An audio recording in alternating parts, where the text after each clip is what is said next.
Breaking news చూస్తున్నాం. RJD అధ్యక్షుడు బీహార్ మాజీ ముఖ్యమంత్రి లాలూ ప్రసాద్ యాదవ్ ఢిల్లీలోని ఎయిమ్స్ లో చేరారు. లాలూ ప్రసాద్ వీపు చేతులపై పుండ్లు పడినట్లు సమాచారం.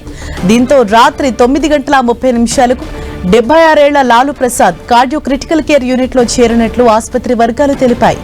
వైద్య బృందం ప్రస్తుతం ఆయన ఆరోగ్య పరిస్థితిని పరిశీలిస్తోంది.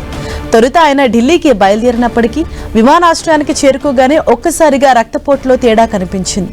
దీంతో వెంటనే పాట్నాలోని పరాస్ ఆసుపత్రికి తరలించారు. అక్కడ కోలుకున్న అనంతరం ఢిల్లీకి తరలించారు. ప్రస్తుతం లాలూ వెంట ఆయన సతీమణి రబ్రీదేవి ఉన్నారు. దీనిపై ఆయన తనేడు బీహార్ మాజీ డిప్యూటీ సీఎం తేజస్వి యాదవ్ స్పందించారు.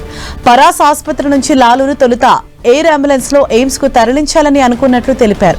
అయితే ఆయన ఆరోగ్యం బాగానే ఉందని, ప్రయాణికులు విమానంలో వెళ్తానని చెప్పడంతో తీసుకెళ్లినట్లు చెప్పారు. తన తండ్రి చాలా ధైర్యవంతుడన్నారు. ఆయన ఆరోగ్యంపై ఆందోళనగా ఉన్నట్లు చెప్పారు.